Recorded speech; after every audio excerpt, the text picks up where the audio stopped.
In the make-believe world of James Bond, even a government's most securely held secrets are not safe from prying eyes. Oh no. He hacked us. It seems film fiction is fast becoming fact. Gayan Chutikyan explains how a group of hackers were easily able to have a snoop around the CIA Director's email. It's difficult to imagine, but even the head of the CIA was once a private man. Not for long, between 2005 and 2009. John Brennan helped President Obama get elected and moved into the White House as his top counterterrorism advisor. But before he began to use his secure government email, he had an AOL account. It was hacked, and the intelligence and policy-related emails were handed over to WikiLeaks. The trove includes the drafts of John Brennan's policy recommendations on Afghanistan and Iran. We learned that he advocated for direct dialogue with Iran, policy that materialized.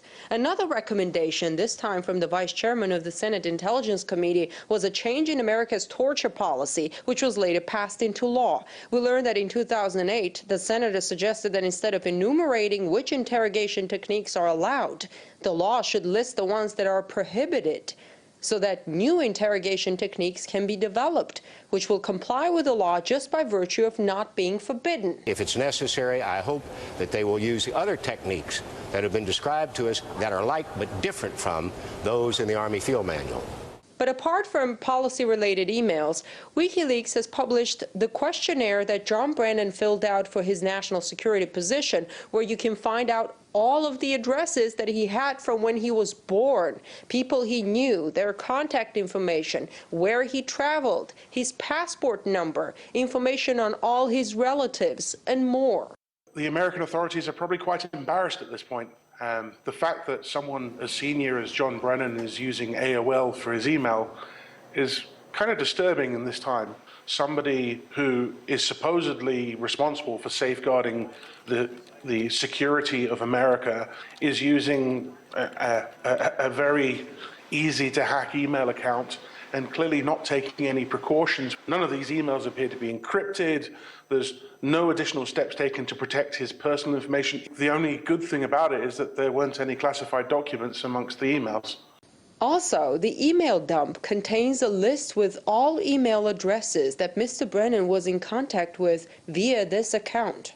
It's a long list. We are left to wonder about the content of Mr. Brennan's email exchange with Hadi200-518@yahoo.com. Interesting how modern technology can sometimes reverse roles. America's top spy just got spied on, reportedly by high school students. One wonders what it speaks to more, the hacker's skills or the official's cyber hygiene. In Washington, I'm Ganesh Chekyan, RT. A lot of questions remain there, but RT got some answers from the hackers themselves. One of them responded to us on Twitter just before deleting that account.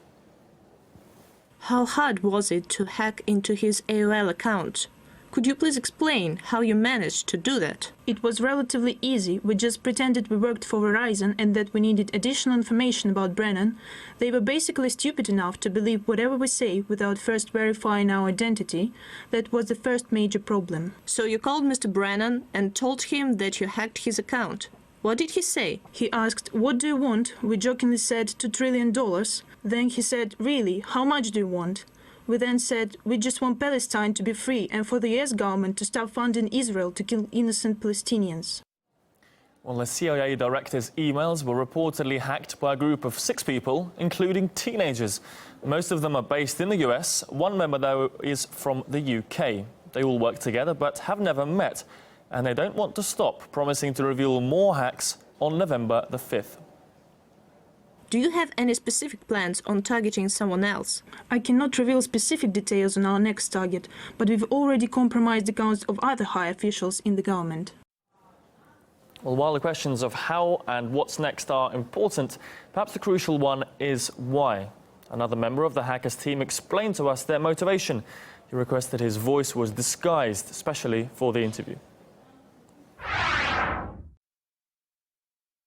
Who he's just probably embarrassed that he has been compromised using work-related issues with his personal email. A bit embarrassed and a bit annoyed. We've mainly planned the US because they have been funding Israel more for Palestine to be, slaughtered, and the war crimes that they've been turning a blind eye to Israel on for killing them. So it's mainly the US, but we have also had a few plans for the UK government too. People think we're doing this for fame, but as we have mentioned, that it's basically to get the point across to never trust the government, that we want to expose governments for what they're doing. He's not a traitor in a bad way, because he was a traitor to the agency. He swore to never give information out, but he's also a hero for proving that the NSA and government agencies and officials do in fact spy on their citizens.